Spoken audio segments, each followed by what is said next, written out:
بسم اللہ الرحمن الرحیم۔ السلام علیکم میرے مسلمان بھائیوں، بہنوں، بیٹیوں، بزرگوں۔ ایک تو میں نے آپ کو یہ خوشخبری سنانی تھی کہ میں مسلسل کئی بار سے یہ کہہ رہا تھا کہ رسول اللہ صلی اللہ علیہ وسلم کا جو نالان پاک چوری ہوا ہے بادشاہی مسجد سے، اس کی بازیابی کے لیے حکومت فوری طور پر کوشش کرے۔ اور اللہ کا شکر ہے کہ کل میں نے محکمہ اوقاف کے افسران کی جانب سے، سیکریٹری اوقاف کی جانب سے ایک اشتہار دیکھا ہے اس پہ، فیس بک پہ اور میڈیا پہ بھی، کہ جی وہ جو آدمی اس بارے میں اطلاع دے گا اس کو 20 لاکھ روپے انعام دیا جائے گا اور اس بارے میں بتائے گا۔ تو اس سلسلے میں ایک تو معاملہ یہ ہے کہ ان دنوں جو اوقاف کے آفیسر تھے ان سب کو فوری طور پر معطل کیا جائے جب یہ نالان پاک چوری ہوا تھا، اور پھر کچھ ہو سکے گا، ورنہ چور اگر اپنے عہدوں پہ رہیں گے تو پھر اس کی تفتیش کیسے غیر جانبدارانہ ہو سکے گی۔ ان سب کو معطل کر کے گھروں کو بھیجا جائے اور اس کے بعد جو ہے وہ اس کی تفتیش شروع کی جائے۔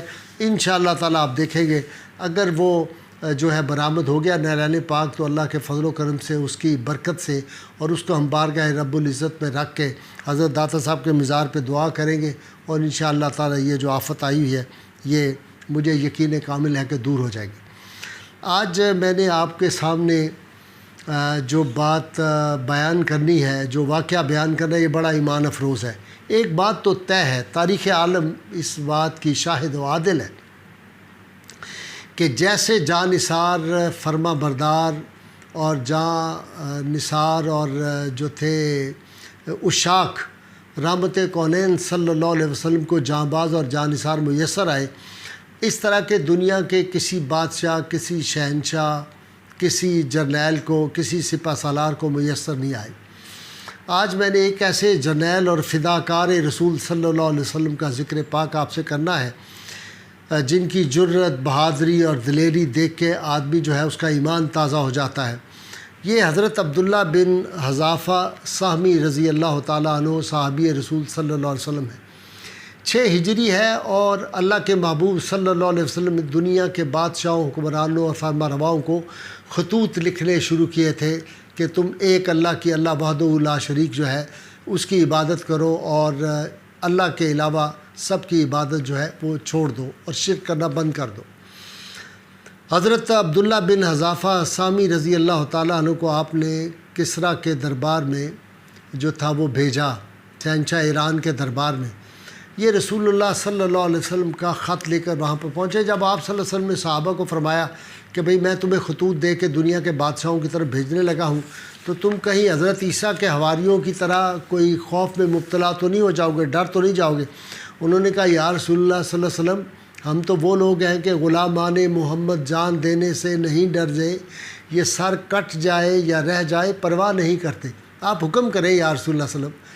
تو حضرت عبداللہ بن حذافہ سہمی رضی اللہ تعالیٰ عنہ کو جب کسریٰ کے دربار میں آپ نے بھیجا تو یہ اکیلے اپنی سواری پہ سوار ہوئے اور اونٹنی کو لے کے، اور بالکل ہوا سے باتیں کرتی ان کی اونٹنی ایران میں پہنچے۔ کسریٰ کے دربار میں جا کے انہوں نے درباریوں سے کہا، ان سے کہو کہ میں محمد مصطفیٰ صلی اللہ علیہ وسلم اللہ کے آخری نبی کا خط لے کے آیا ہوں۔ انہوں نے بادشاہ کو اطلاع دی۔ بادشاہ نے فوراً اپنا سارا دربار سجایا، بڑے زرق برق لباس، شاہی لباس پہنے ہوئے اور چوبداروں کے ساتھ بڑی شان و شوکت سے اپنے جو تھا وہ اس کا جو محل تھا اس میں دربار شاہی میں آیا، آ کر اپنے تخت پہ اوپر بیٹھ گیا۔ اسے کہا کہ ان کو حاضر کیا جائے جو سفیر آئے ہیں محمد عربی صلی اللہ علیہ وسلم کے۔ جب یہ آگے بڑھے تو وہ جو ان کے وزیر تھے اور آگے جو اس کے بیٹھے ہوئے تھے اسسٹنٹ، انہوں نے کہا ہمیں یہ آپ دے دیں جو خط ہے۔ تو آپ نے کہا نہیں، اللہ کے محبوب صلی اللہ علیہ وسلم فرمایا جا کے کسریٰ کے ہاتھ میں دینا، میں خود کسریٰ کے ہاتھ میں دوں گا۔ آپ شاہی دربار کے پروٹوکول اور اس کا لحاظ بالکل نہ کرتے ہوئے سیدھے تخت پہ گئے اور جا کے اس کے تخت کے اوپر اس کے حوالے وہ کیا خط کے جو الفاظ تھے وہ اس کا میں ترجمہ آپ کی جو ہے خدمت میں پیش کر رہا ہوں۔ خدائے رحمان و رحیم کے نام سے محمد رسول اللہ صلی اللہ علیہ وسلم کی طرف سے شاہ ایران کسریٰ کو سلامتی ہو، اس پر جو ہدایت کی پیروی کرے۔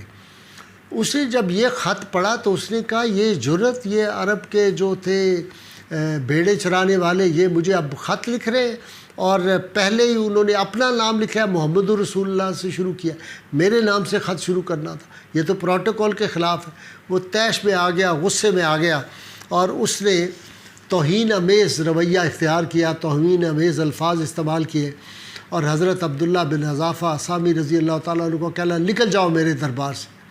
آپ وہاں سے نکلے تو کچھ اس کے درباریوں نے کہا کہ یہ تو اب آپ کو قتل کر دے گا، تو آپ نے جواباً فرمایا کہ اب مجھے اس بات کی پرواہ نہیں، میں جس کام کے لیے آیا تھا رسول اللہ صلی اللہ علیہ وسلم مجھے متعین فرمایا تھا، ڈیوٹی لگائی تھی کہ یہ خط میں بادشاہ کسریٰ تک پہنچا دوں، خط میں نے پہنچا دیا، اب مجھے چاہے یہ شہید کر دے چاہے مجھے قید کر دے، مجھے اس کی پرواہ نہیں۔ لیکن وہاں سے نکلتے ہی آپ تیزی سے اپنی اونٹی پہ بیٹھے سوار ہوئے واپس مدینہ منورہ کی طرف چل دی۔ بادشاہ کو جب کچھ دیر کے بعد اس کا غصہ ٹھنڈا ہوا تو وہ کوئی بات کرنا چاہتا تھا، اس نے کہا ڈھونڈو اس آدمی کو، سفیر جو آیا تھا محمد صلی اللہ علیہ وسلم کا۔ بڑے اس نے پیادے دوڑائے لیکن آپ ان کو نہیں ملے، اور آپ واپس مدینہ منورہ میں پہنچ گئے۔ اس کے بعد بادشاہ نے جو اس کا یمن اس کے زیر نگین تھا، یمن کے گورنر بازان کو لکھا کہ تم فوری بڑے مضبوط اپنے کمانڈوز بھیجو جو جا کے محمد صلی اللہ علیہ وسلم جنہوں نے نبوت کا دعویٰ کیا ان کو گرفتار کر کے اور میرے پیش کریں۔ بازان نے حکم کی تعمیل کی اور 2 اپنے بڑے زبردست کمانڈو اور سفیر جو تھے وہ بھیجے۔ وہ آپ صلی اللہ علیہ وسلم کی بارگاہ میں پہنچے، مدینہ منورہ، آپ مسجد نبوی میں تھے، انہوں نے اپنا خط دیا اور کہا جی بازان کا حکم ہے کہ آپ کو گرفتار کر کے ہم کسریٰ کے دربار میں پیش کریں، اور آپ جانتے ہیں کہ کسریٰ اگر کسی سے ناراض ہو جائے تو وہ کتنا طاقتور ہے، اگر آپ نے حکم عدولی کی تو وہ تہس نہس کر کے رکھ دے گا۔ آپ صلی اللہ علیہ وسلم مسکرائے، آپ نے کہا ایسے کرو کہ تم جاؤ آج آرام کرو، کل صبح میرے پاس آنا۔ تو آپ نے صحابہ کو کہا ان کو لے جاؤ، ان کی تواضع کرو۔ وہ رات کو چلے گئے، سو گئے مہمان خانے میں، صبح اٹھ کے آئے۔ آپ نے کہا کیا کہتے ہو؟ انہوں نے کہا جی کہ ہم وہی بات دہرا رہے ہیں کہ آپ ہمارے ساتھ چلیں، ہم آپ کو گرفتار کر کے لے جانا چاہتے ہیں کسریٰ کے دربار میں۔ آپ نے فرمایا کس کسریٰ کے دربار میں؟ وہ تو کل رات کا اس کے بیٹے نے اس کو قتل کر دیا ہے، جاؤ تم واپس، تمہارا تو بادشاہ ہی نہیں رہا۔ وہ بڑے حیران ہوئے اور حیرت زدہ ہو کے وہ واپس آئے، اور بازان گورنر کی خدمت میں آ کے انہوں نے کہا ہم گئے تھے اور انہوں نے محمد صلی اللہ علیہ وسلم نے یہ ہمیں پیغام دیا ہے، یہ بات کہی ہے۔ بازان بڑا حیران ہوا، کہنے لگا کہ اگر یہ ان کی بات سچی ہے تو پھر یہ اللہ کے سچے نبی ہوں گے اگر اس طرح کی بات، لیکن مجھے ابھی تک اطلاع نہیں آئی۔ اتنی دیر میں جو کسریٰ کا بیٹا تھا جو تخت نشین ہوا اپنے باپ کو قتل کر کے اس کے ظلموں کی وجہ سے، اس کا خط پہنچا، اس نے کہا میں نے کسریٰ کو قتل کر دیا ہے اور اب میں بادشاہ ہوں، تم میری اطاعت کرو۔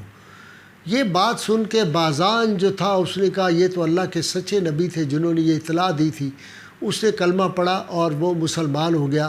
تو حضرت عبداللہ بن حذافہ سامی رضی اللہ تعالیٰ عنہ یہ حضور صلی اللہ علیہ وسلم کے صحابی ہیں جو سرکار نے فرما دیا بس اس پہ اپنی جانیں وہ فدا کرتے تھے، یہ ان کا معمول مبارک تھا۔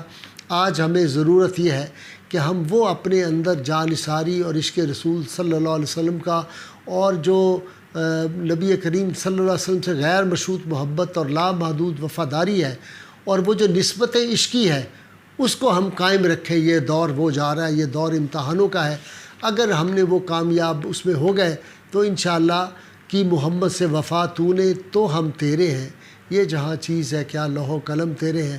پاکستان کا مطلب کیا؟ لا الہ الا اللہ محمد رسول اللہ صلی اللہ علیہ وسلم۔